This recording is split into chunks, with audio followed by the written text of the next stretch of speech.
Starting an online store is easier than you think. Let me show you how to quickly open one with Shopify. First, go to shopify.com and start a free trial.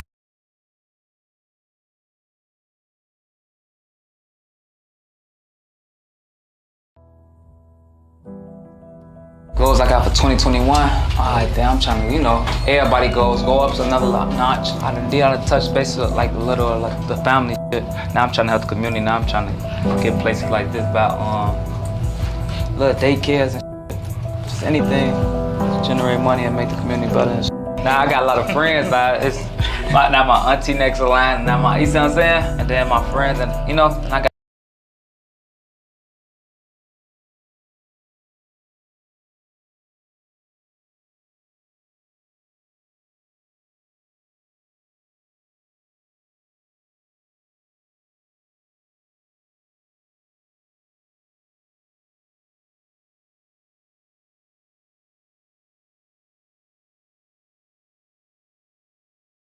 I got kids now. You see what I'm saying? So it never stopped. Like the giving it didn't help you, it don't stop. You just gotta keep getting more money. As long as you got money, it ain't gonna be no problem. You see what I'm saying? I just gotta keep having money.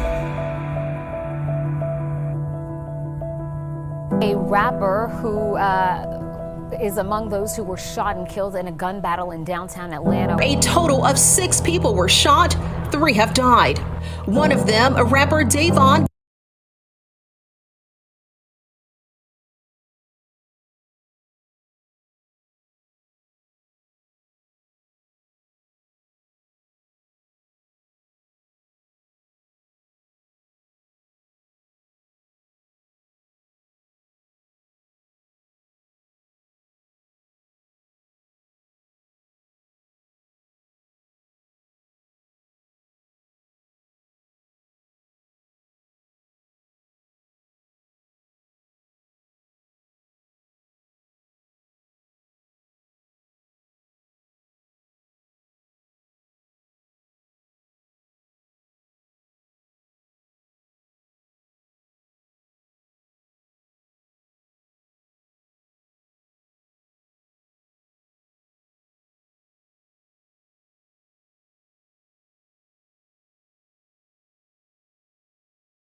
Bennett, who goes by the stage name King Von.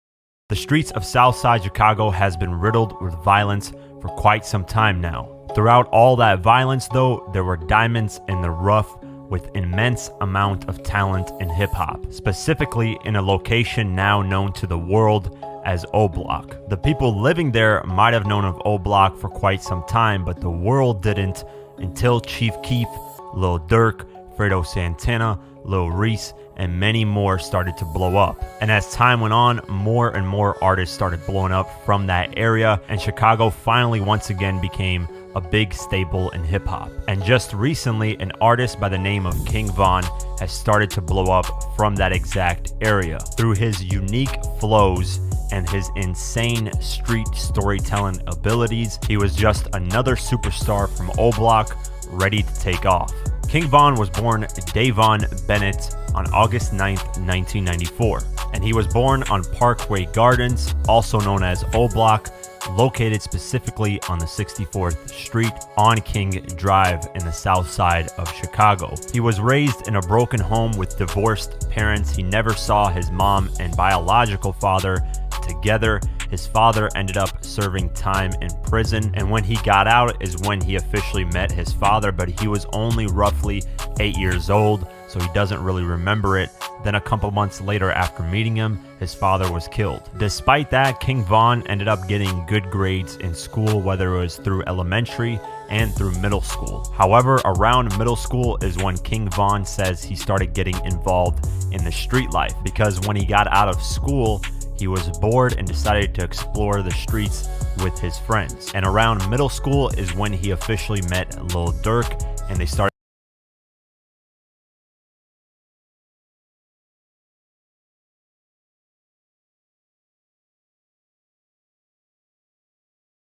to hang out as close friends. Don't nobody really know when they started being bad. That shit was really regular. You see what I'm saying? Like, I don't know. I just woke up one day, I was bad as hell. I don't know what the fuck happened. I was just getting good A's and B's.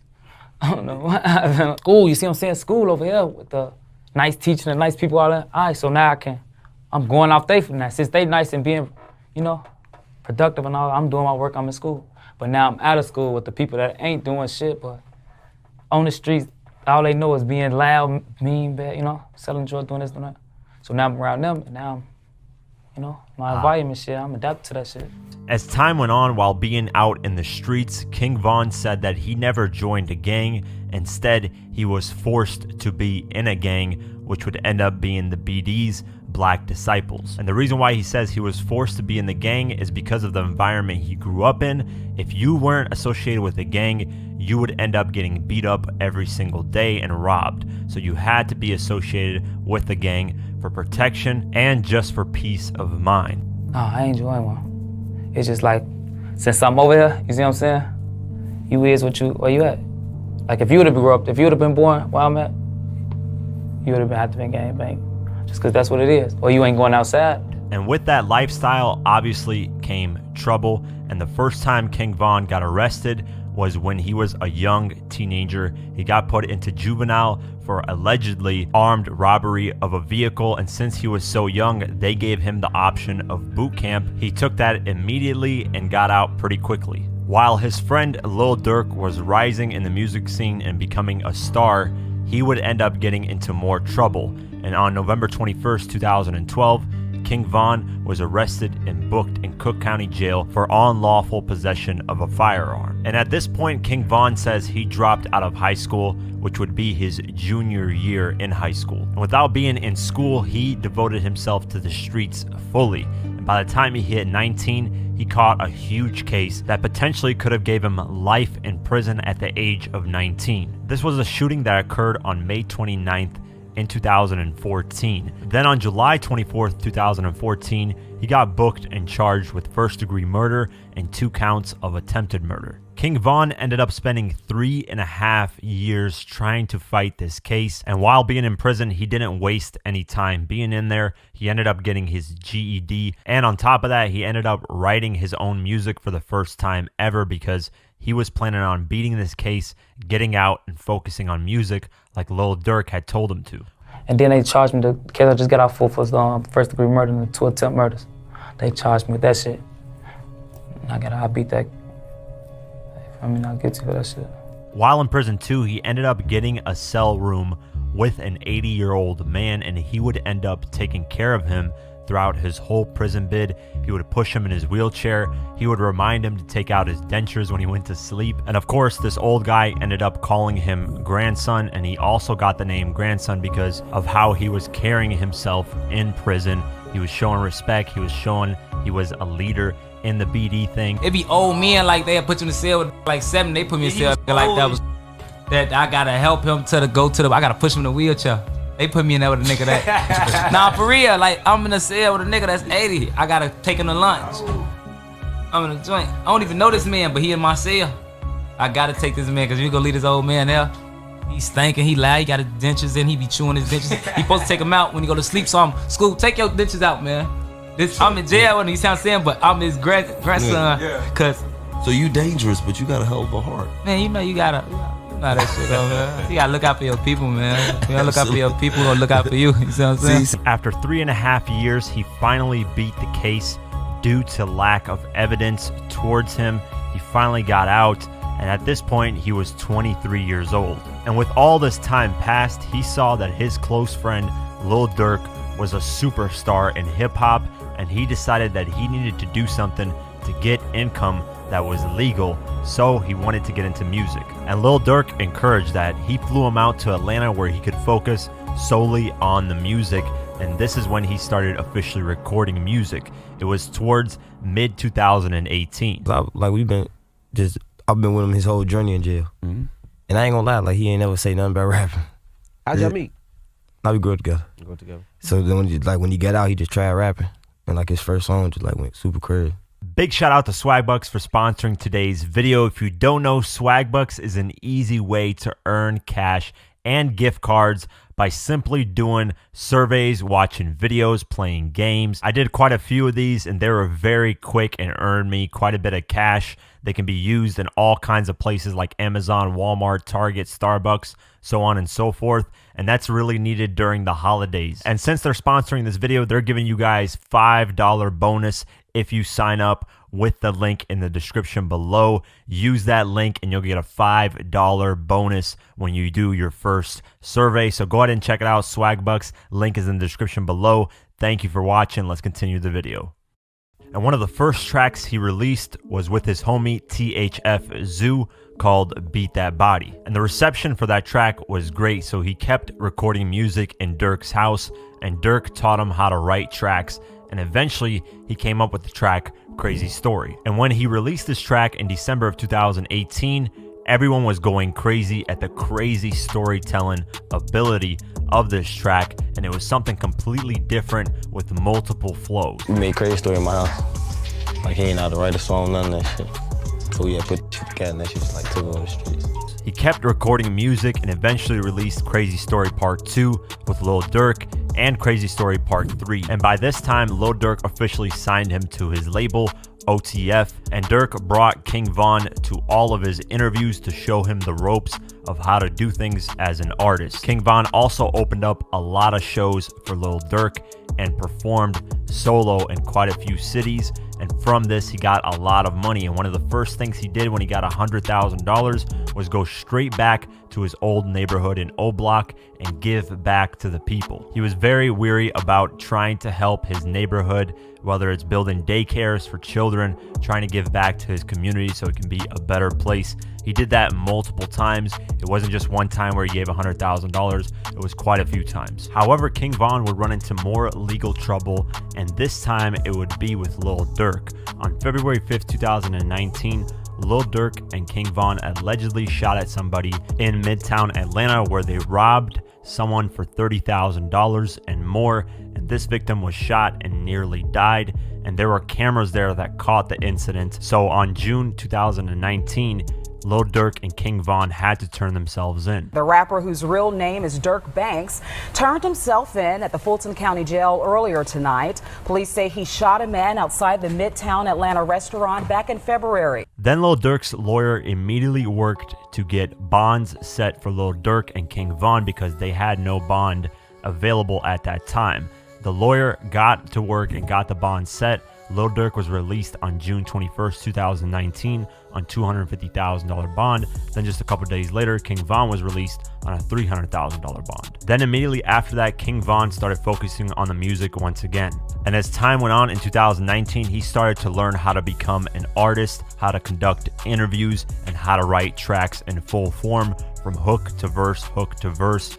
Then he finally dropped his debut mixtape on September 20th, 2019 called Grandson Volume 1. And this mixtape was released independently despite being signed to Lil Durk's Only the Family. It was only distributed by Empire Records, and it ended up peaking at number 75 on the Billboard 200 charts and number 37 on the US R&B and hip hop charts. And the reception once again was amazing. He just kept growing his name in the music industry, and as time went on, he started gearing up to drop his second mixtape. The first single he dropped off his second mixtape was called 2 AM on November 16th, 2019, and just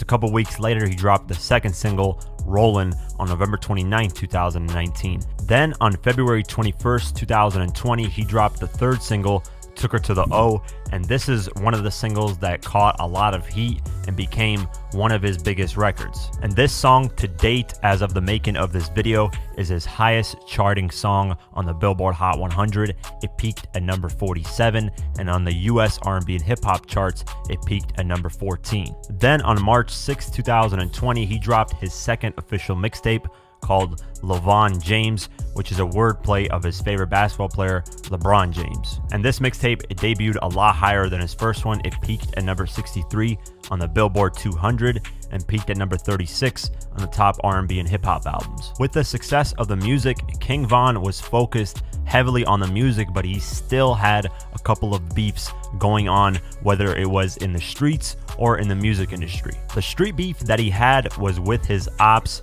FBG Duck, who was with the GDs, and King Von was with the BDs, who was on the opposite side, so they had a bunch of street beef. FBG Duck was best friends with a kid named Tuka. Tuka was murdered at the age of 15, and rappers that were part of the BDs, which was the ops, would make fun of Tuka's death, saying things like, "We're smoking on that Tuka," and King Von would actually do that in a couple of his tracks, such as All These Guys featuring Lil Durk.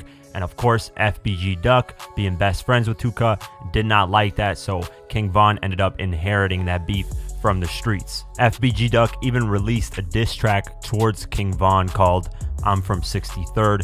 King Von would respond by saying it's trash. The other beefs that King Von had were more industry driven. One was with Famous Dex and the other was with 6ix9ine. Despite all this, he kept focused on the music, and he was gearing up to finally drop his debut album. The first single he dropped off the album was called All These Hitters featuring Lil Durk, and this was released on August 5th, 2020. And this track peaked at number 77 on the Billboard Hot 100 and number 31 on the US R&B and hip hop charts. Following this, he dropped the second single off the album called How It Go on August 28th, 2020. Then on October 5th, 2020, he went on Instagram and announced his debut album, Welcome to Old Block, would be released on October 9th, 2020. But when October 9th came, King Von said he had to push the album back and instead released the third single off the album called I Am What I Am, featuring 5 Foreign. Then he revealed the album would be released on October 30th, 2020. But before the album came out, he dropped one more single called Galeesh Place on October 23rd. Then finally on October 30th, 2020, King Von drops his debut album, Welcome to Old Block. The album debuts at number 14 and sold 25,000 copies within its first week. King Von, however, would never get a chance to see the first week numbers of his debut album because on November 6th, 2020, King Von would end up getting killed due to an altercation at an Atlanta hookah lounge. King Von that night was out and about promoting his debut album. He had scheduled an album release party at Atlanta's Opium Club on Thursday, November 5th that night, and everything was going fine. King Von's manager says that after the album release party, they were all scheduled to go back to the hotel and sleep. However, Von's manager says that King Von was off that night for some reason. After the album release party, they all went back to their vehicles and started heading back to the hotel like planned. But King Von's manager says that King Von decided randomly to take a different turn and go to an after-party club. Von hopped in his security bulletproof truck with 2 other people and the driver and randomly decided to go to the after-party club. Once they got there, they realized none of the other people were there, so Von's DJ called and said, "Where are you guys at?" And that's when they realized that Von decided to go into an after-party club and not go back to the hotel. So after King Von's team finally came to the after-party club where King Von was at, they said that King Von was staying in his bulletproof truck for 30 to 35 minutes, not going into the club at all. King Von's friends decided to go back into their vehicles because it was really cold out that night and they were wondering, what is King Von doing? King Von's manager then comes into the passenger side of King Von's security bulletproof truck and asks him, "Why is it taking forever for you to go inside? Let's go." He then says, "Let's go." His security then checks the building inside and out to see if there's a threat. Now, King Von's manager says that they couldn't bring in guns to the club because it's a security risk, so all the security and everyone else who had weapons had to put it back in the vehicle. Von's manager says that one of King Von's friends came to the driver's side of King Von's vehicle and told King Von that Quando Rondo pulled up to the Atlanta After Party Club, and he said that Quando Rondo was essentially lacking, meaning he didn't have anyone around him. It was just Quando Rondo and a driver. And Von's manager says that right when King Von heard that, he immediately got out the car and went at Quando Rondo and started fighting him. And everyone at this time was genuinely confused at what was going on. Nobody in each camp was even prepared. Then a white car pulled up and King Von's team had no idea who that white car was affiliated with. Out the car came Lil Tim, which was Quando Rondo's friend. He comes from the backside of King Von and shoots him multiple times. King Von's manager says that Lil Tim let off 5 to 6 shots. 2 of the bullets hit King Von. 1 hit him in the torso, 1 hit him in the thigh. 1 of the bullets hit King Von's manager, and King Von's manager says that King Von was using Quando Rondo as a shield while he was getting shot at. And when this happens, all hell breaks loose even more. The police that were guarding the area that night decided to get involved in the altercation and started shooting randomly at basically everyone there, and that's when everyone started scattering around. People were running back inside the club hoping they wouldn't get hit. And once things settled down, King Von's team went immediately to King Von, got him and put him in the back of their vehicle and drove him to the hospital. Apparently Quando Rondo was yelling out that King Von got shot, so his team heard that and ran towards him to help him out. His team ended up putting him in the back of a vehicle.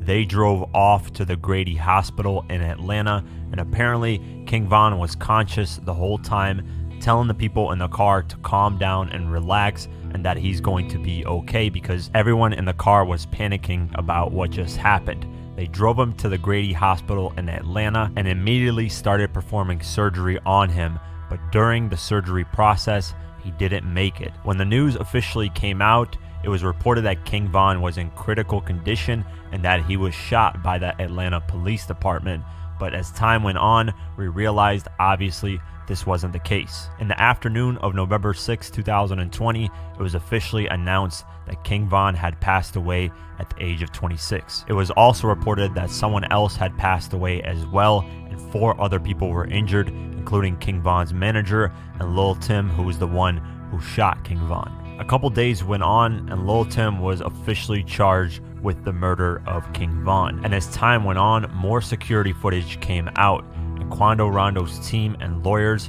are now saying they are practicing self-defense in this incident. And in Georgia, we have a stand your ground law, and that means that if your life is in danger at any moment, you have a right to defend yourself, whether you shoot at them or kill them. After this, there were a lot of rumors as to why Quando Rondo and King Von got into it. There were rumors that it's because NBA YoungBoy and King Von were dating the same type of female, but King Von's manager denied that. King Von's manager denied actually a lot of rumors that were going around, and all these are false. They're just claims from media sources that don't have any sources. King Von's manager, however, did say that King Von went on Instagram Live quite a few times and said that he would put hands on Quando Rondo and his team, and he never mentioned that he would use weapons if he ran into them. And of course,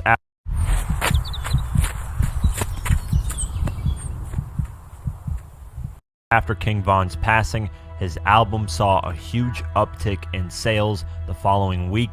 The album ended up rising to number 5 on the Billboard 200 charts and sold 41,000 copies that following week. King Von's family and management company have released a statement about how they're going to move forward with King Von's remaining music. They said, "Thank you to everyone who has showed their outpouring of love for King Von. You all played a massive role in Von's accomplishments, and by continuing to play his music and sharing your stories about how he has inspired and influenced you all, you're keeping his legacy alive. To celebrate Von's artistry, vision, and the immense love that he had for his fans, we will be continuing his rollout of Welcome to O Block while working to share unreleased music and interviews that he devoted his creativity into completing. Vaughn had also been working on new endeavors that we will be announcing down the line. Love Vaughn's family and team. Vaughn had plans of putting on all the people around him. He was actually going to get most of the people around him signed to a record deal and have them have $50,000 in their pocket. He's gone back to O Block and given back $100,000 quite a few times, and he had plans to open up daycares in O Block and just improve the community over there. I only say that to say this. King Von was often painted by the media as this demon person who didn't care about anyone at all. And days before King Von passed, he did an interview where he explained how upset he was at YouTubers or the media in general that were painting him in such a negative light. Now, I'm not saying King Von was the most perfect human being, but we must remember that King Von is just a product of his environment. Any one of us watching this video right now, even me, the one who created it, if we were put in an environment where every day was killing and every day was poverty and every day was struggling, you yourself would turn into a savage because that's the only thing you can do to defend yourself in that environment. Vaughn himself in interviews has said he wishes his mother was born in a better environment because he would have turned out a lot better as well, but he says he was dealt the cards that he was dealt with, and this is how his life turned out. It ain't squash it. No, I wish it never happened in the first place. Like, right. I wish a lot of shit ain't never happened. You know, of course you wish your homie never got killed, of course. But, you know. Because you in a different space in life right now. You know what I'm saying? Yeah, like it'd have been, I wish I never grew up in the projects. I wish a lot of shit. I wish my mama had some money when I was like, a lot of shit, if I could wish a lot of shit would be different, but it just happened like that. And he tried to make the best of it. He was improving. He was trying to improve his community that he grew up in. He was trying to put on his friends. And unfortunately, he didn't get the best chance to do that. His life was cut short at the young age of 26. And while working on this documentary, I ran into a Tupac interview that is over 25 years old and still is true to this day. You hear a lot of controversy going on right now about rap. Just Time Warner dropping Interscope and a lot of things that have resulted from people saying it's a bad image, it's bad for young people. Tell us your comments on that. I said so many comments on this, but basically it's a hypocritical view. Because what you're saying is it's okay for us to live in the dirt, in the gutter, in less than human conditions, but it's not okay for us to tell people that we're living in these conditions. Everything was cool, you know. The ghetto was okay. It was habitable until we started talking about exactly what were the repercussions of living this type of lifestyle. What happens when you live in this kind of environment? What type of person it changes you into? Now all of a sudden it's like you can't talk about that. But this is what we live in. We don't have a choice. You know what I mean? It's either we really kill people, do dope, sell dope, and have murders and do all this crazy stuff, or we talk about. With that being said, I hope you enjoyed this documentary, and long live King Von.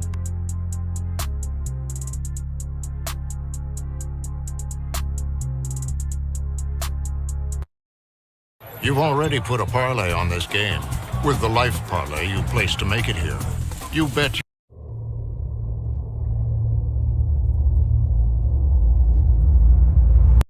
Be in love with her.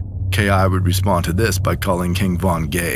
On September 25, 2012, King Von, a member of O Block, would encounter a rival Southside Chicago gang member by the name of K.I. on a local train ride.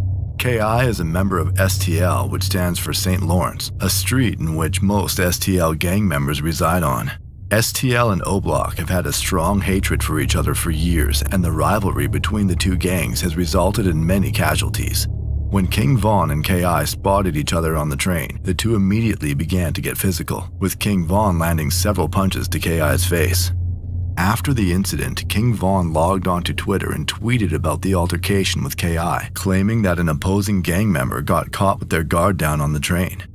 K.I. would then begin to tweet about the situation herself by saying that her ear and arm are messed up. K.I. followed that tweet by also saying that she only has a bruise on her face and that she's not tripping because her .40 caliber firearm would put a hole in King Von's face. This situation stemming from the altercation on the train would soon become the start of King Von and KI frequently communicating with each other on social media. Just 4 days after the train incident, KI would tweet, "Retweet if you think I look good," in which King Von would retweet shortly after. 3 days later, KI would get into another altercation on the train, but this time with Lil Scud, an O-Block member who is friends with King Von. KI was eager to let this be known and quickly tweeted out that she beat up Lil Scud and to let King Von know that she isn't someone to be messed with. After 30 minutes of no replies, KI would tweet directly at King Von explaining how she beat up Lil Scud all by herself and that he didn't even get one punch on her. King Von would eventually reply stating that KI is about that life and that he may be in love with her. KI would respond to this by calling King Von gay. Von clearly didn't appreciate that and told KI not to do that and ended the conversation by saying he would treat KI right. King Von would soon begin to direct message KI on Twitter with his first DM being, "What up? I'm trying to change you and upgrade you. I want to nail something. What's up?" KI would appear to be somewhat shocked by these DMs, but King Von would respond the next day, saying that it wasn't him who sent the first message, and then goes on to say that he likes KI for real, and that when the gang war in Chicago is over with, that he is going to be with her. KI would then go on to tell King Von that she heard a rumor in the streets that O-Block is trying to kill her. King Von would respond to those claims, stating that what she heard was true, but he doesn't think he could do it because he thinks she's actually cool. The two then discuss when they are going to stop gangbanging, to which they both reveal they believe that they are both going to die in the gang war. KI then goes on to say that she thinks O-Block feels threatened by her, to which King Von would respond with, "Look, I'm not trying to mess with you, so why are you trying to mess with me? We are just trying to get whoever. It's not like we are in a rush to get you, but I had a 9mm on me when I saw you riding my bike and was going to grab you, but the police were right there. The girl with me also had a 7mm when we saw you on the train. If we were really trying to get you, I would have took my chances then." KI soon responds by shouting out STL and states that she is ready to go to war with anybody. Von then tells her that she doesn't always have to act tough, to which KI says, "Treat enemies like enemies. What do you expect?" The next morning, KI would start off the day by dissing Odie Perry, a respected member of Wick City who was fatally shot just a few years prior. King Von would see this tweet and respond with, "See, that's why you keep getting beat up." KI then tells King Von to pull up, to which he responds with, "I should have pissed or spit on you after I beat you up, but I wasn't thinking." KI proceeds to laugh at this and tells King Von to leave it in the streets. Shortly after this Twitter interaction, King Von would go outside looking for KI and ended up running into a group of rival gang members at the local corner store. According to King Von, the rival members were scared of him and had the store employees lock the door to keep him out. Von would tweet about this as soon as it happened, to which KI would respond by saying she is on her way. King Von would quickly tell her not to come since he was already leaving the store anyways. KI responds by calling Von funny and says she'll come to wherever he is at, which Von responds by telling KI to be smart. 4 days later, King Von and KI would continue talking in the DMs after KI would message Von with, "Where you at? Come outside." Von would quickly respond to KI with a simple, "Don't mess with me," to which KI would reply back, taking a slight dig at O-Block and the work they're doing in the streets. King Von would then ask KI if she wants to have a shootout with him, to which KI would shockingly respond with, "Hell yeah, you and your friend T-Roy." King Von didn't seem to take this very seriously and responded back with, #very scary. KI then states that she was just around O-Block and didn't see anybody outside. Von would soon reply saying that they're busy with other things, but that they will see them soon. KI would then tell King Von that she thinks they are scared of them, to which King Von replies with a simple, "Ha." The conversation would then go dark for 3 days until King Von would randomly message KI saying, "What's up? When are you gonna let your hair down and put on a tight dress for me? I would risk my life to get some of that." KI did not respond to this message. After that message, the two didn't speak to each other for about a week, but then on October 24th, 2012, KI would announce on Twitter that she would be going to Swisher Sweets, a popular store located in O-Block territory. King Von would reply to this tweet moments later saying, "Don't do that. Today is not the day." KI would then respond by saying that she never even sees King Von despite the fact that she's always outside. Von would then Top slots, table games, real live dealers in Ontario? You bet say, I saw you before, right or wrong. K.I. would respond with, yeah, but ever since then, I feel like you've been hiding because I've been coming through your territory ever since. King Von replies with, I've been going to Rhodes, but I think when you come over here, I be over here. K.I. ends the conversation with a simple LOL. 2 days later, K.I. would suddenly post a tweet stating that King Von was a goofy who got beat up by her friend FBG Butta just 2 years prior. King Von would see this tweet and soon reply back saying, and you know the other stuff I did to you guys, right? To which K.I. would say, you think you're drilling but you need practice. King Von fires back by denying that he needs drilling practice, in which K.I. responds by saying, Von is saying too much for Twitter and that Von's friend Sharoid, an O-Block member who was fatally shot a few months prior, knows about her. King Von then laughs at K.I. for saying on GD, then proceeds to tell her that she can ask her dead friends about him. 3 days later, K.I. would tweet at King Von saying, I want to meet King Von face to face, in which Von would respond with, LOL, you don't really want that, Kira. K.I. would then respond with, see, you don't think I'm tough. 4 days later, K.I. would once again tweet at King Von, saying that she hopes people in O-Block don't actually call Von King Von, and that it's suspect if you do. King Von would respond back by claiming that he earned the name King Von. K.I. responds by bringing up the fact that Von used to get beat up back in the day. Von replied back laughing at the fact that K.I. was even talking about getting beat up, and that if it wasn't for guns, he would be walking up and down their block all day. 6 days later, King Von would make a tweet about K.I. saying that she sounds good on the phone. This would indicate that King Von and K.I. physically talked on the phone with each other and didn't just message each other back and forth on social media. Von would also make a tweet several hours later complaining that K.I. hasn't answered her phone all day.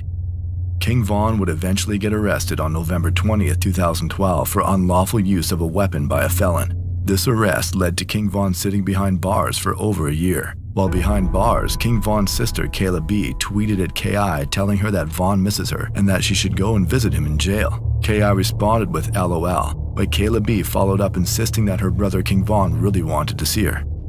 On February 11, 2014, King Von was released from jail, and one of the first things he did following his release was tweet to K.I. saying, "What's up, you don't miss me?" K.I. would quickly respond with, "What's up, when are we linking up?" King Von would then respond by asking why she never came and visited him in jail after allegedly saying she would. K.I. would not reply directly to this tweet, but moments later tweeted, "How does it feel to lose your friend while behind bars?" referring to the death of J Money, one of the top members of O-Block who was fatally shot during Von's incarceration. King Von wouldn't say anything about the tweet, but would later tweet RIP J Money in honor of him. K.I. would soon retweet this as a way of taunting him, to which King Von would quickly compose a tweet discussing Crack and Modell, two STL gang members who unfortunately passed away. While all of this was going on, O-Block was already making plans to avenge J-Money after word got out that an STL gang member by the name of Lil B was allegedly responsible for the death of J-Money. O-Block was ready for Lil B, but before they could meet face to face, Lil B was fatally shot by the Chicago Police Department in March of 2014 after reportedly pointing a gun at one of the officers. This means that O-Block would not be able to avenge one of their top members and were now looking for the next best thing. On April 10, 2014, K.I. would release a series of tweets regarding her future. The tweets state, "I do what I do because I know God has a day for me. You're nobody until someone kills you. That's just real. I've seen too many of my friends in a casket." Less than 24 hours after posting those tweets online, K.I. and several others were standing outside of a home on the 6400 block of South Eberhard when a man exited the passenger side of a blue Oldsmobile that was parked facing eastbound on the corner of 65th and Eberhard. The man proceeded to walk northbound on Eberhard and quickly began shooting at the group of people standing in front of the house. The suspect would then retreat back to the getaway vehicle and flee the scene going eastbound on 65th Street. 3 individuals were hit during the situation and were immediately rushed to nearby hospitals. The first victim was an unidentified male who got shot in his right foot and survived his injuries. The second victim was rumored to be FBG Butta, the same individual that K.I. claimed to have beaten up King Von in the past. Butta was shot in the right knee and also survived his injuries. The third and final victim was shot 7 times and passed away from their injuries during surgery at the hospital. That individual was K.I. Detectives would arrive to the crime scene shortly after and began to interview anyone who saw what happened.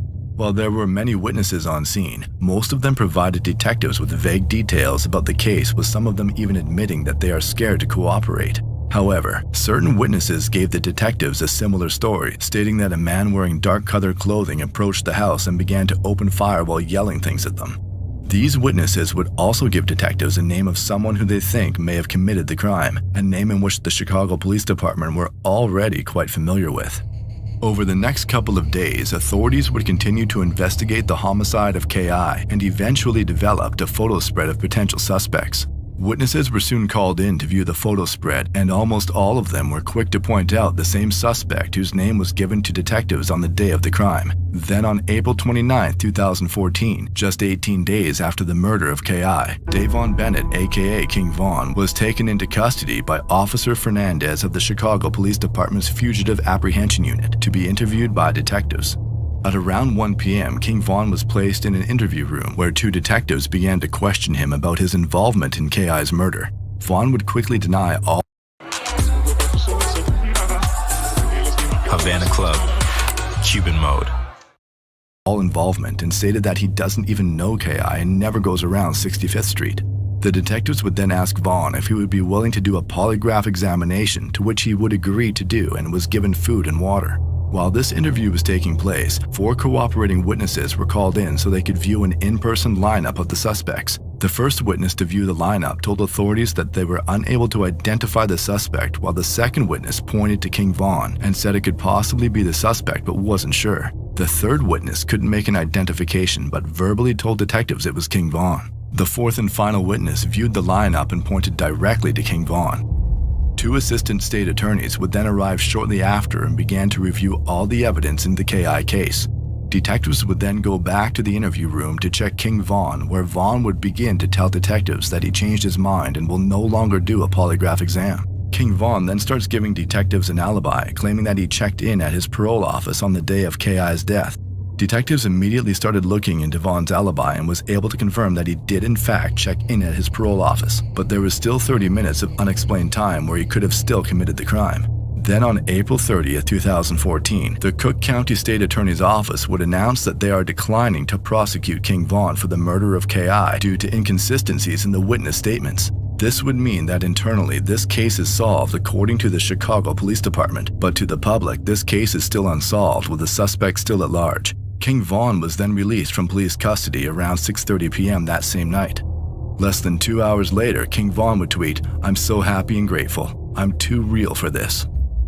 King Vaughn would then go on and get arrested for another murder less than 3 months later.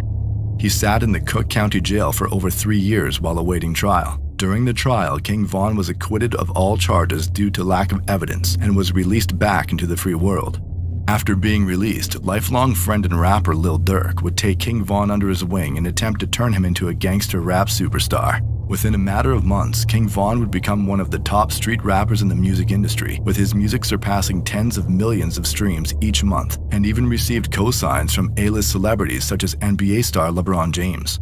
Then, on November 6, 2020, King Vaughn's iconic music career would be cut short after he was fatally shot in Atlanta during an altercation with another rapper. King Vaughn was 26 years old at the time.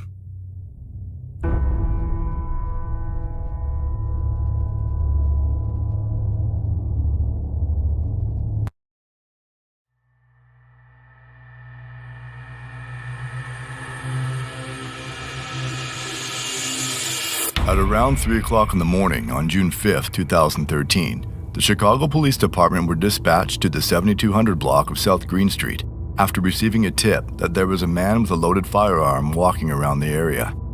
When the Chicago police arrived on the scene, they spotted Lil Durk attempting to hide a loaded .40 caliber handgun inside of his Hyundai Sonata and immediately arrested Durk on the spot. Less than 2 years prior to this, Lil Durk was arrested and charged with possession of a firearm with a defaced serial number. According to multiple reports, back in October of 2011, the Chicago police were doing the usual patrol through Lil Durk's hood when they came across Durk chasing another individual through the streets. When the cops began to intervene, Durk darted into a nearby alleyway and tossed a loaded nickel semi-automatic handgun underneath a car. Lil Durk then ran inside a home on the 6400 block of South Eggleston, where police ultimately found Durk sitting on a couch and arrested him. The charge he received for this incident was a Class 3 felony that can carry a 2 to 5 year sentence in an Illinois state prison. Since this was Lil Durk's first offense, Durk was able to plead guilty to a reduced charge of aggravated, unauthorized use of a weapon and was sentenced to 1 year in jail. Durk served 87 days of that sentence until he was released on parole on July 27, 2012, with his parole ending on July 27, 2013. That means that during his second arrest on June 5, 2013, Lil Durk was already out on parole for a previous felony weapons charge. Things were not looking good for Durk. After being booked into jail, a Cook County judge set Lil Durk's bond to $100,000, which means that in order to be released, Durk would need to come up with 10% of that money in cold hard cash. Despite being signed to Def Jam at the time, it seems that Lil Durk didn't have access to $10,000 and allegedly reached out to Chief Keef for some. I'm on Grammarly Premium, so in addition to automatically checking your spelling, grammar, and punctuation, the premium version also has a plagiarism detector, tone adjustments, and assistance, but Keef didn't show much of an interest in wanting to help Lil Durk out. While this was never confirmed by Durk or Keef themselves, it's pretty clear that there was something going on between the two. When Lil Durk was initially arrested, members of O Block, 300, 600, and more were tweeting out their condolences to Lil Durk. Chief Keef, on the other hand, didn't post anything on social media about Durk other than this somewhat cryptic tweet on June 13, 2013 saying, OTG, #OnlyTheGlow, which is a play on Lil Durk's OTF, Only the Family. Durk sat in the Cook County jail for over a month before he could come up with the $10,000 bond money to be released, and according to rival rapper and gang member P. Rico, Lil Durk got beat up in jail and even mentioned that the notorious shooter D. Rose wouldn't even leave his cell. Once home free, Durk took to Twitter and tweeted the infamous lyrics to Chief Keef's First Day Out, further hinting at the fact that Keef didn't bother to help him get out of jail. Days later, Chief Keef would once again tweet OTG. Lil Durk would then proceed to go on somewhat of a rant on Twitter, starting out with shouting out Lil Reese and Fredo Santana for keeping it real with him. Then goes on to say that Chief Keef would have been killed if it wasn't for his affiliation with 300. Durk then states that he's better off beefing with the opposition and seems to banish Chief Keef from the block by saying, "Where are you going to spend it at? Because you can't come around here with it." 10 minutes later, Lil Durk continues his rant by saying, "All the money but can't go get D-Rose? Laugh out loud. Bad enough he's on your ass already." He then tweets, "If you're squad, why didn't you get T-Slick or D-Rose? You got a bigger deal, right?" And then ends his rant with, "Warning, I'm not Soulja Boy. This shit can get ugly." Chief Keef soon fires back by tweeting, "Just bought a 2013 four-wheeler for $10,000, which was the exact amount of money needed to bond out Lil Durk." Keef then goes on by saying he is O-Block and closes the conversation by saying he can't believe Lil Durk was stunted for Twitter. Chief Keef would then find himself in various legal situations throughout the rest of 2013 and even ended off the year by being sentenced to 90 days in a rehab facility in Malibu, California. Upon being released from rehab, Keef returned home only to find O-Block requesting $7,500 in cash to bail out an incarcerated O-Block member by the name of Trey 5. Trey 5 was arrested on November 11, 2011 for aggravated battery and discharge of a firearm. He was being held in the Cook County Jail on a $250,000 bond and had been sitting in there for over 2 years at the time. O-Block claimed to already have around $18,000 for the bond, which is why they asked Chief Keef for $7,500, giving them $25,000 in total to bail out Trey 5. Keef made it seem like it was no big deal to give them the money, claiming he had just recently spent the same amount on shoes, but when asked to actually give them the money a week later, Chief Keef said he threw it all in the club and ended up not giving them a dime. This soon resulted in a situation that would change Chicago drill music forever. On March 26, 2014, Chief Keef was ordered to appear in a Chicago courtroom in regards to one of his many legal troubles at the time. While at court, members of O-Block such as Boss Top and OJ, along with some THF 46 members, allegedly broke into a home in Northfield that was being rented by Chief Keef's former manager, Uncle Roe, and Keef himself. The group was armed and allegedly went through the entire house, stealing a wide variety of designer clothes, bags, and shoes. It was also reported that Boss Top even stole Chief Keef's daughter's clothes and diapers, along with laundry detergent and deodorant. While this was taking place, one of the people inside the house, rumored to be Brandon Zerer, aka Twin City CEO, based off these tweets, called 911 and reported that there was an armed robbery at the home. Then, moments later, Chief Keef returned home from court where Boss Top would allegedly snatch Chief Keef's iconic Johnny Dang piece off his neck, while O-Block OJ would reportedly snatch GBE Capo's Jesus piece. This would escalate the situation to an entirely different level when a 33-year-old man and associate of Chief Keef by the name of Terrence Smith was unfortunately shot during this altercation. After the shots were fired, the group allegedly stole Chief Keef's silver 2010 Jeep Grand Cherokee and fled the scene. Chief Keef and the other Glow Gang members inside the house then rushed Terrence Smith to the hospital, where it was determined he would luckily survive his injuries. When questioned by authorities, nobody said a word, which resulted in no arrests being made, but officers in the Gang Enforcement Division released a document stating that the Black Disciples are having an internal conflict and listed 3 photos of the persons of interest in the situation, with one of the people being Tyree Davis, aka Boss Top. The official document stated, officers assigned the Gang Enforcement Division have received information that an internal conflict has arisen among members of the Black Disciples. On March 26, 2014, there was an attempted murder and home invasion in Northfield, Illinois, in which Black Disciple Keith Cozart, aka Chief Keef's associate Terrence Smith, was shot. This incident is believed to be related to the internal conflict. A silver 2010 Jeep Grand Cherokee belonging to Cozart was reportedly stolen during the above incident. A possible offending vehicle is a gold or silver minivan, unknown make or model, with Tennessee license plates. The following factions of Black Disciples may experience internal discord: O-Block, Lamron, and Brick City 600. Chief Keef didn't say much publicly about the robbery until 3 months later when he released a series of tweets stating, "I clothed you, B, put money in your lint ball pockets. I tried to glow you up. See, it worked. You don't look dirty no more. I'm nothing like these guys, but we look alike. Way higher form and fashion, and I'm loyal. I was giving Lil Dirty folks clothes. And money. I'm talking hundreds. Get them ones up out of here. Folks, they stole KK clothes out of her room. Detergent, deodorant, and all on Bloods. They stretched that all right. Moncler's, earrings, Robins, Trues, Gucci bags, Pellies, Louis Vuitton coats. I can go on and on. But when I found out, I bought it again." And then ends the discussion with, "I gave you the glow so you can eat, not try to compete. Lil Dirty GD, folks." Chief Keef would also later call out Boss Top by his real name by tweeting, "Tyree Davis stole this too," with an Instagram link to a now deleted photo. Keef would later do the same thing to his former go-to producer Young Chop by tweeting out, "Old stuff Tyree Pittman stole while I was in court one day," with another Instagram leak to a now deleted photo. Shortly after this revealing Twitter rant, Lil Durk and THF Basie would post a video to social media taunting Chief Keef and GBE Capo by wearing Capo's stolen chain, while posted up in front of a TV playing Chief Keef's "Close That Door" music video. At the end of the video, you can even see Lil Durk pointing to Chief Keef's chain on the TV and saying, "We got that too." A few weeks later, Chief Keef moved to Los Angeles, California, and hasn't returned back to Chicago, ever since he was betrayed by those he once called family.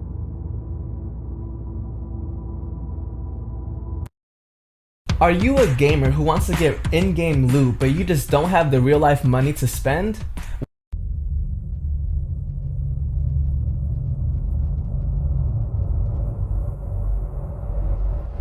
On September 28th, 2020, the Baton Rouge Police Department would receive a 911 call.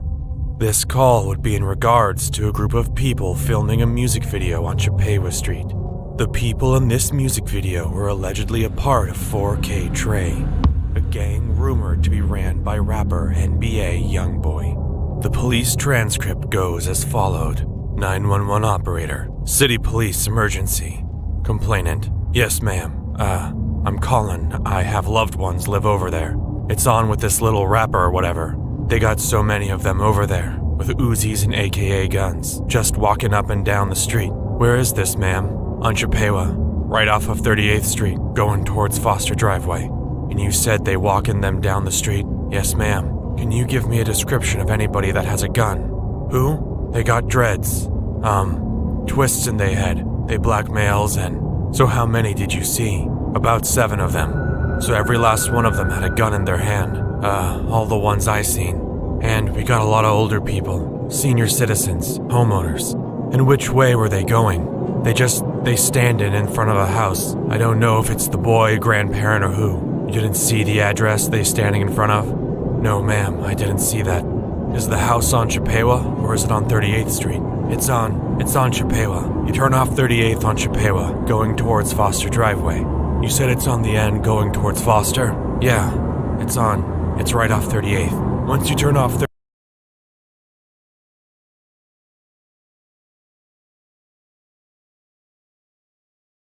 NBA Youngboy's photographer and videographer. When Rich Porter got caught, he was in possession of a firearm as well as a black Sony 7R camera that contained an SD card. The Street Crimes Unit then applied for. Drill is a crazy genre. Unlike other normal rappers, most all drill rappers actually have gang backgrounds and are really about that life. You may not be convinced by their music, but these people are real life savages and are very respected in real life outside the studio. FBG Wooski is one of O-Block's main ops and has often been called the gravedigger of Chirac. Here's all you need to know about the life and career of FBG King Op Wooski. Even though Wooski is a sworn enemy of O-Block, the rapper originally lived in the Parkway Gardens houses, the housing project controlled by the Black Disciples. Wooski's brother was a BD named Big Mike, and he helped Wooski early on, even once he started hanging out with the Gangsta Disciples. Growing up, Wooski started rocking with dudes from the STL EBT set of the GDs like FBG Duck and Tuka, and also joined in on their beefs. At first, he avoided any smoke with Wick City, the set that would become O-Block because of his brother, Big Mike. But that didn't last long, and Wooski was eventually forced to leave Parkway Gardens and settle in the area around 63rd and St. Lawrence, the territory claimed by STL EBT. Allegedly, Wooski was forced to leave Parkway Gardens after he killed a member of Wick City named Reezy. A huge brawl broke out between Wick City and STL EBT, and Reezy would end up getting shot. Wooski would be blamed for the shooting, even though he was only 12 or 13 at the time, and Reezy was much older. It's not clear whether Wooski was actually the killer or if he just got blamed for the murder because he was one of the youngest. But either way, even Big Mike couldn't protect his brother from retaliation, and he had to leave Parkway Gardens for good.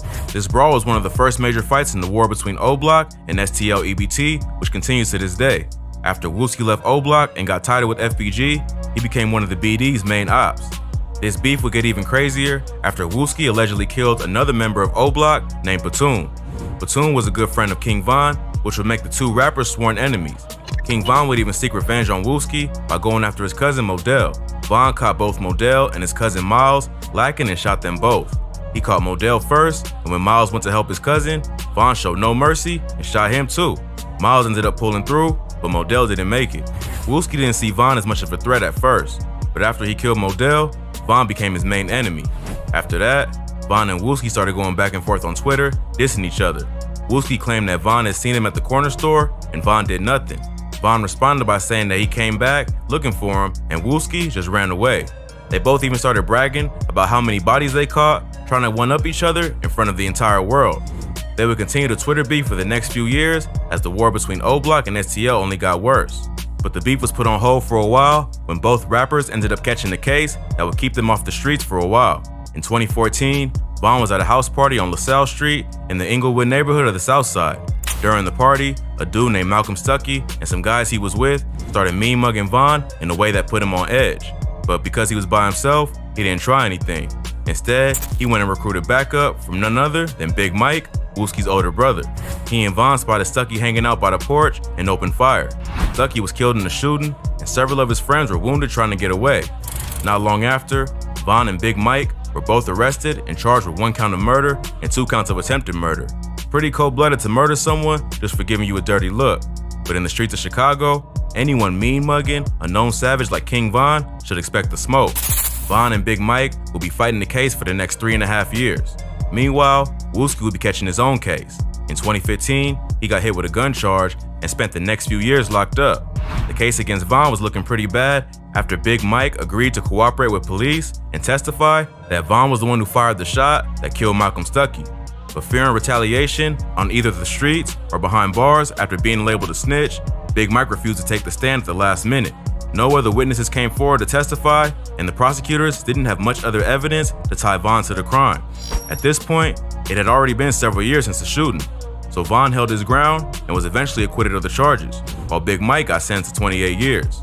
When Von was still locked up fighting this case, Wooski would be back on the streets and release his most popular song to date. The track contains several disses to members of O-Block, both alive and dead. A BD from O-Block named HK had recently been killed outside Parkway Gardens by a group of GDs. On Computer's remix, Wooski mocked HK's death and took credit for the hit on behalf of the gang, although it's been debated whether or not he was the actual shooter. On the track, he also rapped that he was trying to catch Durk or E-Day, making direct threats at Lil Durk and another BD from 600 named E-Day. So, if Wooski wasn't already O-Block's #1 op, he was after releasing this track. The song got pretty popular, racking up millions of views and earning Wooski respect from Chicago drill fans, which only made his enemies hate him even more. But the years of sliding through enemy territory, hunting ops, had taught Wooski how to move smart, and he wasn't gonna let his rivals have the satisfaction of catching them lacking. So, the BDs came up with a smart plan that almost took out the gravedigger of Chirac for good. Since they couldn't get to Wooski, they went after the first person they could find who was close to him. That person was rapper and MOB member Dusky the Man. Dusky the Man and Wooski were cool with each other and had even collaborated on the track Shooters. Dusky was a beloved member of MOB, a set of the GDs that's allied with SCL EBT and enemies of 600, O-Block, and other BD sets. So, his death was a major loss for the gang, and after he was killed, his friends were out for blood. His death led to one of the fastest revenge hits in Chirac history, and only around 24 hours later, a 600 member named Waldo was killed after dissing Dusky online. So, tensions were high between the two gangs, but things would get wild at Dusky the Man's funeral. Because Dusky was well loved, the BDs knew that all of their main ops would be in attendance. So, they plotted what has gone down as one of the coldest shootings in the history of the war in Chirac. On the day before Dusky's funeral, King Von even went as far as FaceTiming Wooski and letting them know that they had a surprise for him. Listen, we gon' surprise. It's time about tonight. In the video, they're laughing and making fun of each other. If you didn't know the context, you'd think they were friends who were just playing around. Only in Chicago can two enemies share a laugh while plotting each other's death. But that's the type of relationship that Von and Wooski had.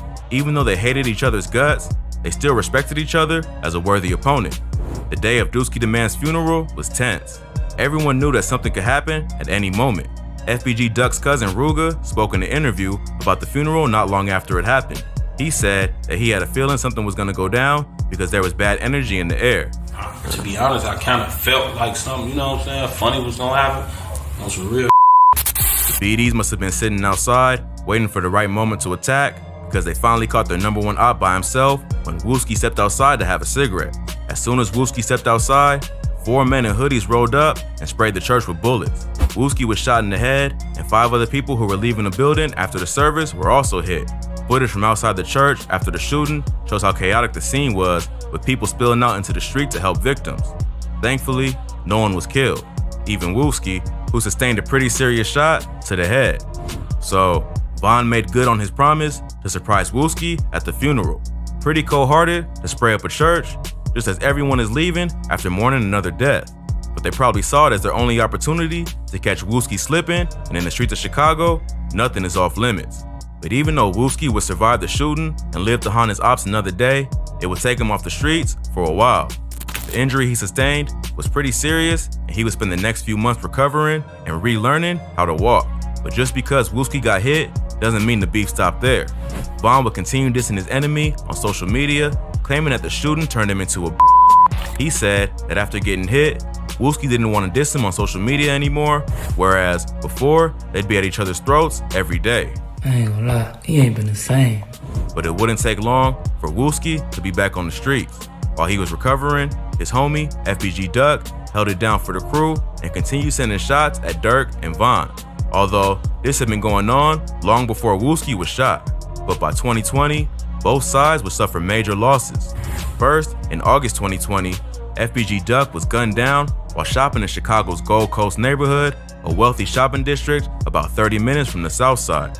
Identified as 26-year-old Carlton Weekly, but more commonly known by the name FBG Duck, the rapper was gunned down on Oak Street Tuesday, just west of Michigan Avenue, by 4 men who police say jumped out of 2 separate vehicles and started shooting. Duck had just recently dropped a diss track called Dead, where he mentioned several dead members of O-Block and other BD sets by name. The ops caught him lacking while out shopping for his girlfriend and shot him in broad daylight. Just like Wooski, they probably knew that Duck would be careful when moving around the south side. But in a nice neighborhood with police and security cameras everywhere, he probably wasn't as cautious, and his enemies were able to get the drop on him. Even though he had a piece, his gun jammed, and he wasn't able to get any shots off in time to save his own life. Then, just a few months later, King Von would be killed in Atlanta after a confrontation with rapper Quando Rondo. One of them, a rapper Davon Bennett, who goes by the stage name King Von. His social media pages have been filling up with RIP messages and other artists sending their condolences. Even though the GDs had nothing to do with Von's death, that didn't stop them from dissing. Wooski was back on live not long after Von was killed. When asked by one of his followers who was in his blunt, he responded by saying, "A whole lot of Parkway Gardens," while his girl can be heard in the background saying, Von. So even if it took him some time to recover, Wooski still hasn't given up his old ways completely. But with Von now dead, Wooski had no one to go back and forth with on social media. So Lil Durk ended up taking on the responsibility of continuing to apply pressure to the ops. Durk has sent shots at both Wooski and Duck on a track off the deluxe version of his 2020 album, The Voice, called Should've Ducked, featuring Pooh Shiesty. On the track, Durk raps, "You come outside with your gun, little boy, you dumb as f***. Ain't no quick run to the store, they pop out, fire you up. I told my P.O. through the gate that I get high as f***. She asked me how high I get, I told her high as Duck, Tuka." In this bar, Durk is making a direct reference to FBG Duck, even mentioning him by name and following it up with a Tuka ad-lib to throw more gas on the fire. He continues with the bar, "He survived one in the head, but it f***ed up his body. You think he off an eighth of red, the way that he nodded."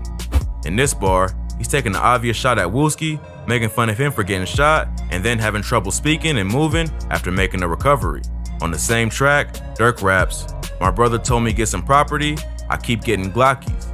This bar will become relevant a few months later after Durk's brother D-Thang will be shot and killed outside a nightclub in Harvey, Illinois. The brother of local rapper Lil Durk is dead after shooting at a club in Harvey this weekend. D-Thang was Durk's older brother and had tried to get the rapper into buying real estate and other businesses so that he wouldn't have to rely on drill rap to pay his bills. Even though Durk listened to his advice, he still kept up with all the and dissing, which is what many believe got his brother killed. There's no evidence to suggest that Wooski had anything to do with D-Thang's death or if it was even gang related, but it wouldn't be a crazy possibility that it was a group of GDs looking to get revenge for all the disses and bodies dropped.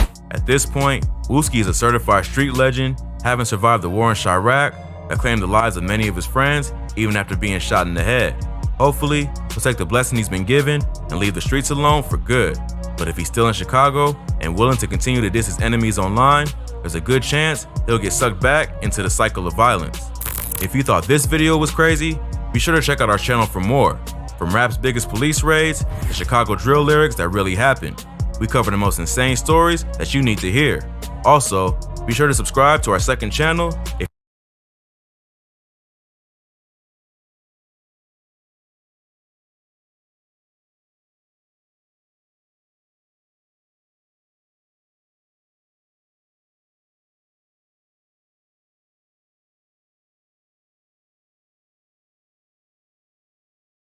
all drill fans know Chief Keef, but only the realest fans know that his cousin was also a Chicago legend, and at one time, he wanted to kill the Migos. Let's tap into the career and come up of Fredo Santana.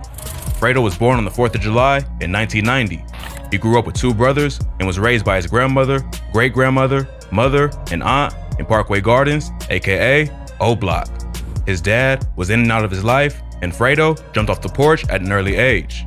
He once shared a pic on Instagram that showed his pops with a pistol in one hand and his infant son in the other. So, Fredo's been around crime and violence since birth. At 12 years old, he started selling drugs and joining the Black Disciples not long after. At that time, there was no O Block yet, and Fredo was from a set called Front Street. Fredo quickly found himself getting in trouble with the law and got locked up for the first time at just 12 years old. He got locked up again at 14 for hitting a teacher and got sent to juvie. He later got out on probation, but decided he was done with school and he wanted to be a rapper. Early on, Fredo was inspired by rappers from New Orleans like Master P and Lil Wayne. But when he got older, he listened to other rappers like 50 Cent and Gucci Mane.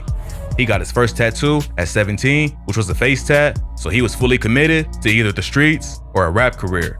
Chief Keef was 5 years younger than Fredo, but they was blood cousins. Growing up, they formed a close bond, and Fredo taught his cousin about the street life, while Keef helped him perfect his rap skills. Fredo saw his cousin's talent early on and decided to start managing him.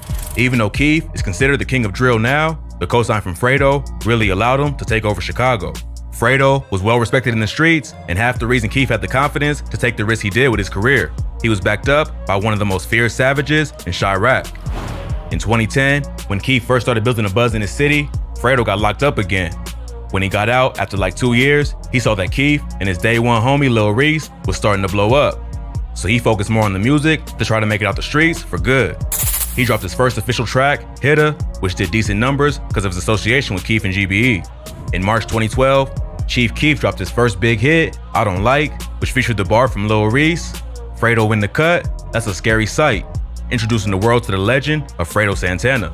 Even though GBE was well known in Chicago at the time, I Don't Like blew the top off for the drill movement and made them all famous on a national level. Fredo dropped his first mixtape, It's a Scary Sight, in 2012, quoting the bar from Reese that made him famous. Chief Keef may have been the star, but Fredo started building his own cult audience who liked his raspy flow and menacing look. He continued to drop tapes over the next few years, including Fredo Krueger, Street Shit, and Ain't No Money Like Trap Money. On top of starting his own rap career, he also created Savage Squad Records and still helped manage his cousin and some of his homies as they started blowing up in the industry. When Kanye remixed I Don't Like in 2013, it gave them an even bigger platform to reach more fans and gain connections in the industry. That same year, Fredo was in the music video for Drake's hit song, Hold On We're Going Home, and he plays the dude who kidnaps Drake's girl.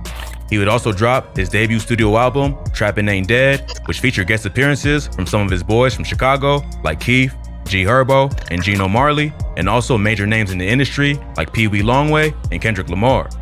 So Fredo and GBE were linking up with some of the biggest artists in the game and were respected by the street rappers as well as the pop stars. But everyone wasn't with the GBE movement, and in 2013, they got into a public beef with the Migos, and Fredo threatened to kill him.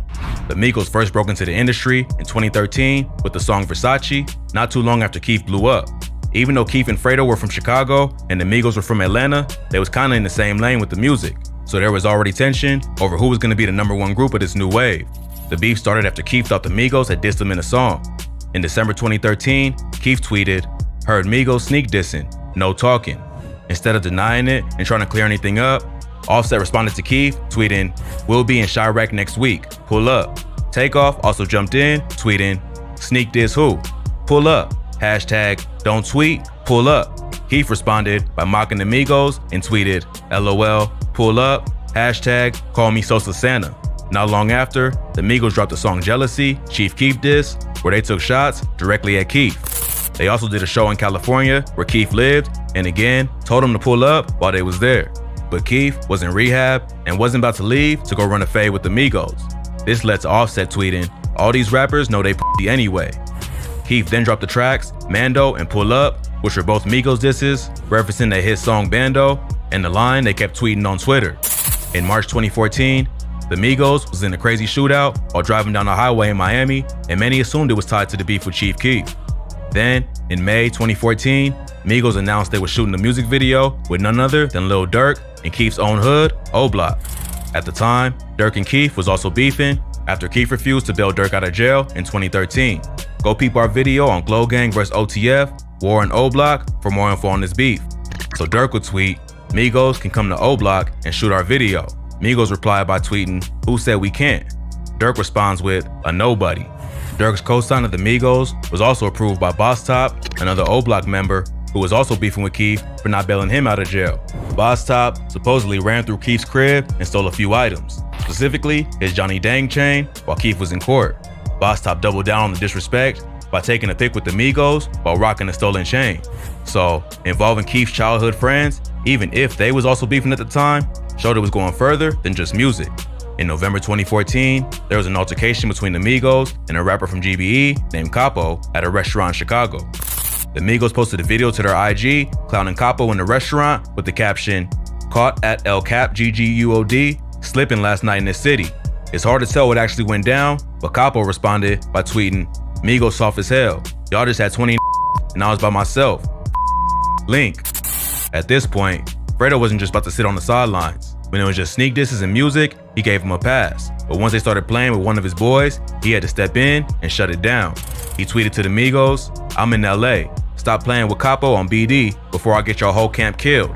Facts. My word is law, so don't test." Then he tweeted, "I will do the time for it," with an emoji with sunglasses. He continued tweeting, "On BD, this shit go for any rap. You will die playing with me, and I will go to jail without a care." I'm the right motherfucker to play with on BD. And whoever riding with them is an enemy, and I hope y'all know what I do to enemies, followed by the devil emoji. So Fredo wasn't just talking to the Migos. He was also getting at dudes from O-Block, like Dirk and Boss Top, who co-signed the disrespect. Even though they beef was with Keith, Fredo had so much respect in the city that once he drew that line, nobody would cross it. About a week later, the Migos got into a huge fight with GBE at a show in DC where Quavo allegedly had his chain snatched. Keith then posted to his Instagram showing off the stolen chain, proving GBE took it. But instead of revenge, the Migos decided to squash the beef before it got too wild. In December 2014, Keith posted a pic with the Migos after meeting up in LA, showing the beef was over and that it was all just a big misunderstanding. Rumors are that industry OGs like Gucci Mane and Coach and P from QC stepped in and made sure that it wouldn't result in real violence. Chicago was a whole different world, and once Fredo said he was willing to kill and go to jail, they knew it had to end before someone got hurt. That story shows just how influential Fredo was, not just in Chicago, but the overall rap game. When it was all sneak disses and Twitter talk, he let it slide. But once Fredo put his foot down, the Migos in they camp started to realize if they don't squash this beef, someone gonna get killed. But all the respect that Fredo had in the streets couldn't save him from his own demons. He was a heavy drug user and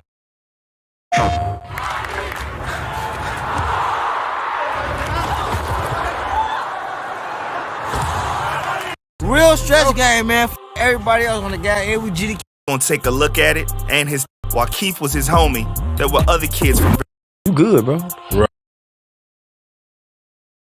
On April 20th, 2022, Memphis rapper Pooh Shiesty was sentenced to 5 years in prison after spending almost 1 year in jail. His arrest and sentencing hit several rappers in the rap industry, and while some rappers had a sympathetic reaction, rapper Lil Durk had quite the opposite. Lil Durk went on Instagram Live to further reveal some dark truths to expose Pooh Shiesty, as well as his relationship with the rapper. Lil Durk and Pooh Shiesty relationship. Long before rapper Pooh Shiesty got arrested, he had a good relationship with Lil Durk. Although Pooh Shiesty was making a name for himself while signed to Gucci Mane's 1017 label, it wasn't until he collaborated with Lil Durk that he tasted real fame. Pooh Shiesty collaborated with Chicago rapper Lil Durk on his breakthrough single, Back in Blood. The song finds Shiesty and Durk threatening their ops and boasting about their weaponry in their respective hometowns. During the hook, Shiesty calls out rappers who pretend to be thugs on social media when they're nothing of the sort. He claims to be a proper willing to shed blood. Pooh Shiesty released Back in Blood on November 6, 2020, the day that Chicago rapper King Von passed away after being. Von and Lil Durk were close friends and label mates, and the song's video pays tribute to the late rapper. Directed by regular Chi-Town collaborator Jerry PhD, aka Jerry Productions, the clip shows Pooh Shiesty and Lil Durk dancing in the trenches of Chicago. Von makes a short cameo appearance in the clip. Both rappers were close friends of King Von, a member of Lil Durk's rap group OTF. Since King Von's tragic passing, there have been a number of controversies surrounding both rappers in the belief that they were somehow involved in his tragic passing in one way or the other. Although there is no proof, a lot of people believe that they may have worked hand in hand to get rid of King Von. The media spiked up these controversies judging by the relationship and closeness Lil Durk and Pooh Shiesty shared. So many people assumed that both Durk and Shiesty would take up each other's beef and fight anyone who fought against them, including King Von. It was more suspicious after they released their top charting song, Back in Blood, on the very same day that King Von was tragically down. The suspicion on Shiesty and Lil Durk intensified after two rappers released the visuals for their hit single Back in Blood, not long after King Von was. Pooh Shiesty and Lil Durk have been known to get involved in more than just rap features together. At a recent concert where both rappers were performing, the crowd was forced to flee after people reported hearing sounds that sounded a lot like. The sounds caused a frantic stampede from the concert. Although several headlines have reported that the sound heard was nothing more than a mic drop, the connections that both rappers have to the Shortly after Pooh Shiesty and Lil Durk broke records, Pooh Shiesty got arrested. On June 9th, in October, according to the criminal.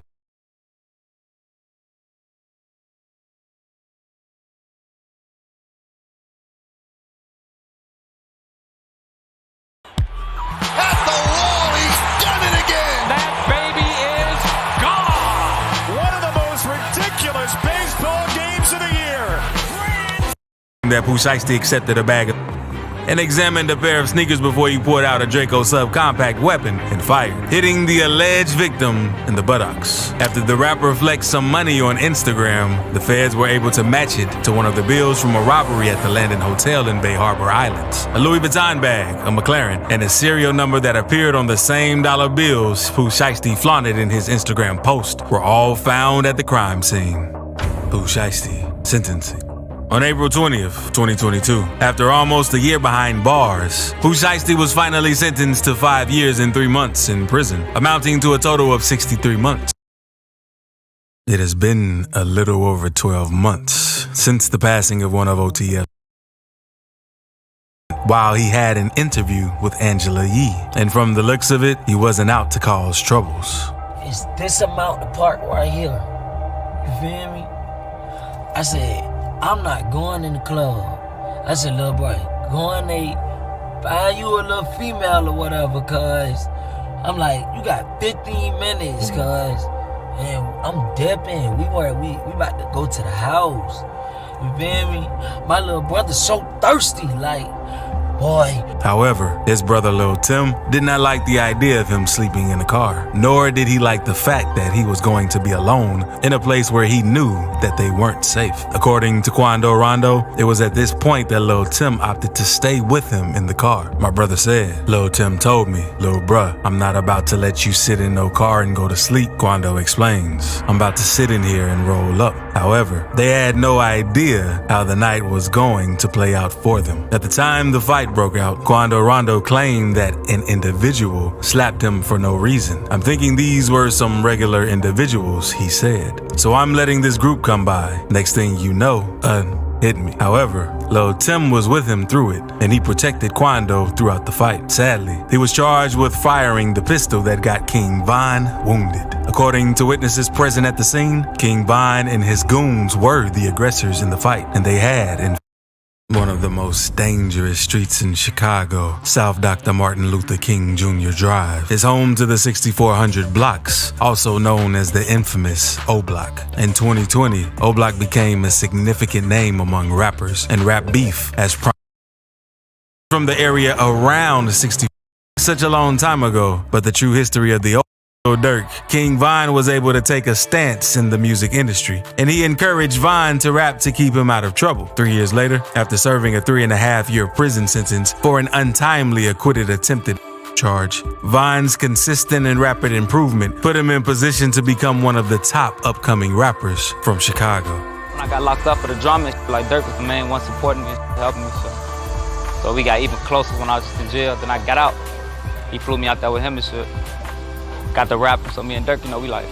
2 weeks before his tragic passing, in October 2020, King Von released his debut album, Welcome to O Block. The album featured Von narrating tales from the Southside streets. With the Welcome to O Block album, a lot of people got to know about the block and the activities that go on there.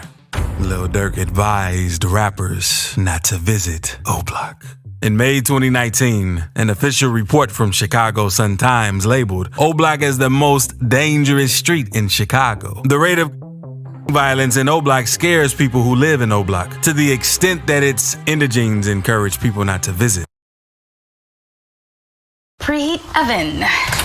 Oh. July 27, 2022 is a day the Scott family will forever come to dread. Rapper Jada Youngin, a member of the family, was ambushed outside his house while he was sharing drinks with his father. Sadly, the rapper didn't make it out of the incident alive. His tragic passing has left fans with one question: why was he taken out? The real reason he was taken out. On Wednesday, July 27th, 2022, 24-year-old rapper Javarius Scott, aka Jada Youngin, was gunned down outside his home. According to reports, at about 5:50 p.m. on that fateful day, the Bogalusa Police Department received several calls to report an incident that happened in the 600 block of Superior Avenue. According to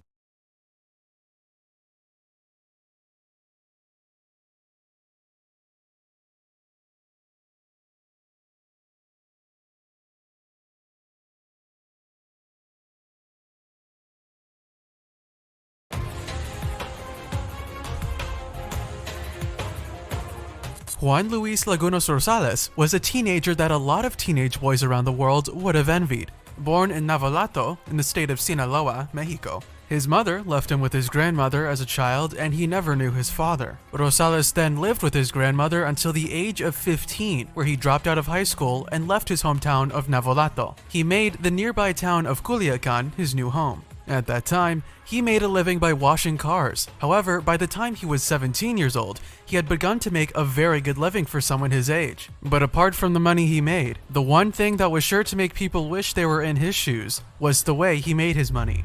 Juan Luis Lagunas Rosales was a partier, and that may as well have been his profession. He would post videos on social media of himself drinking excessively. Most of the time in the videos he made, he was either drunk enough to pass out or on his way there. His videos showcased him drinking bottles and cans of beer, as well as bottles of whiskey and other alcoholic drinks. Sometimes, he would get so drunk that he would actually pass out.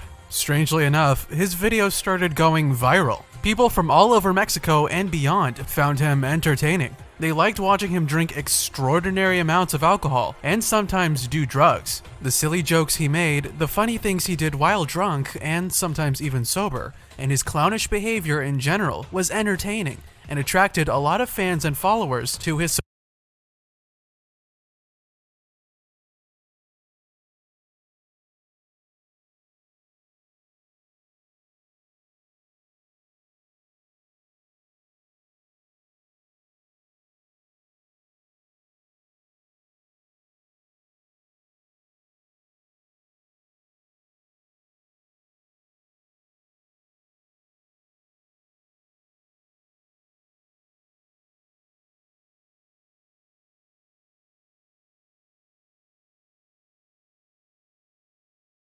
social media. On Instagram, he had over 300,000 followers, and on Facebook, his follower count was more than 1 million. He was a social media sensation. Juan Luis was widely known by the nickname he had adopted, El Pirata de Culiacan, which means the Pirate of Culiacan, a name which was inspired by his implied fondness of his new hometown. The Pirate of Culiacan's increasing social media popularity earned him spots as a guest in music videos and in several parties and promotional events. Anyone not familiar with his age might have found it difficult to believe that Juan Luis Lagunas Rosales was just 17 years old. His lifestyle gave no clues to the fact that he was not even a legal adult. The legal drinking age in Mexico is 18 years old, but that didn't stop the Pirate of Culiacan, who was just 17, from drinking heavily as well as taking and sharing videos of his alcohol-filled lifestyle. It seemed that it was his aim to make people forget just how young he was. He would post pictures and videos of himself on social media with expensive cars,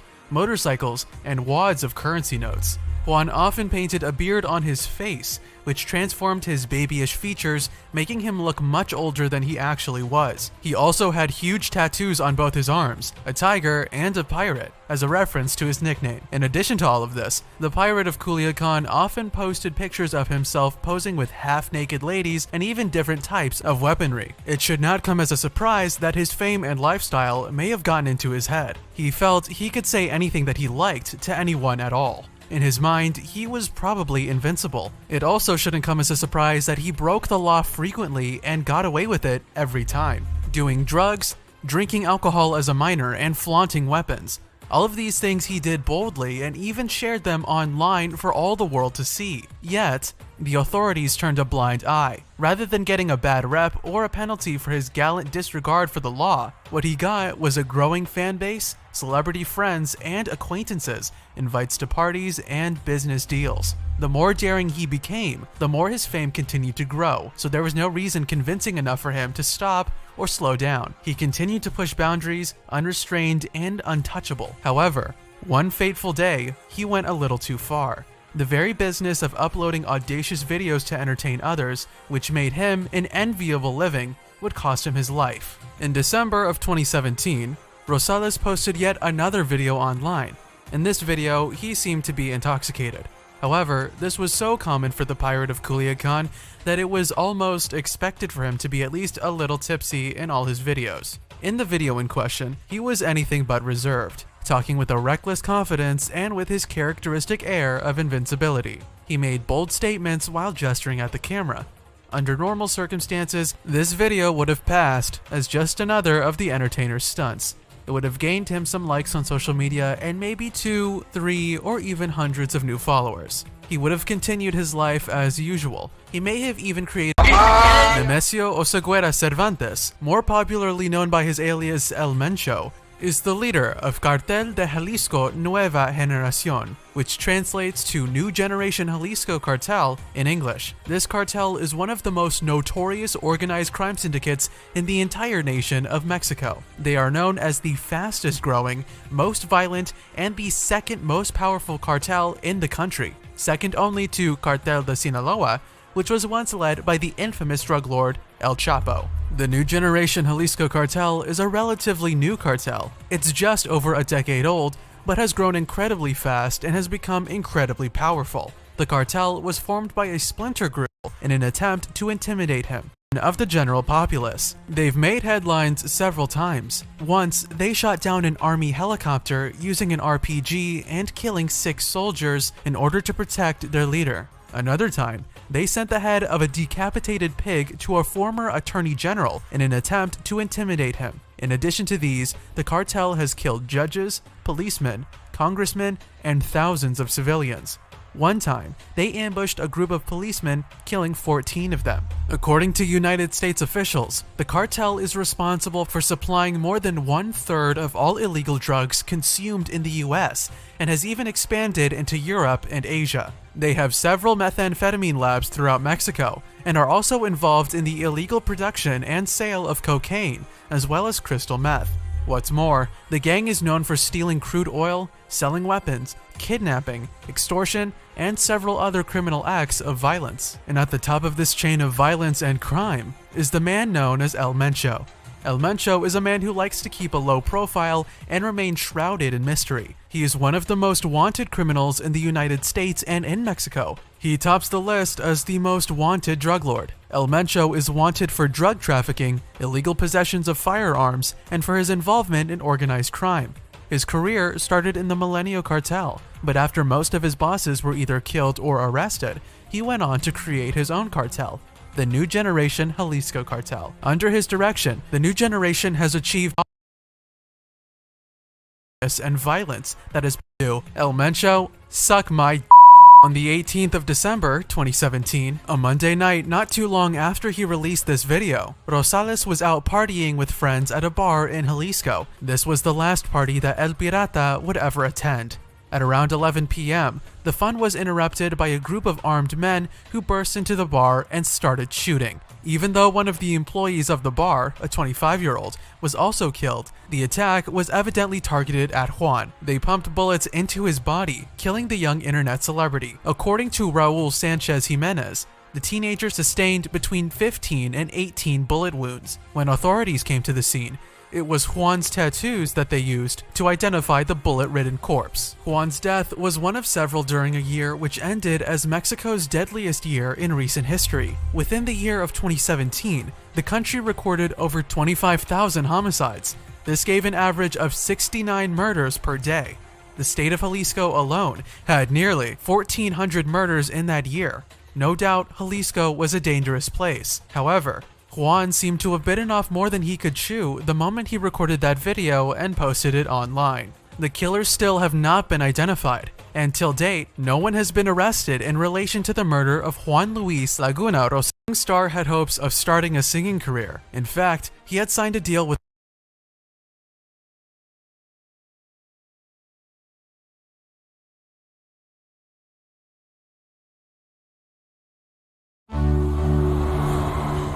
I'm passionate about so many things. Let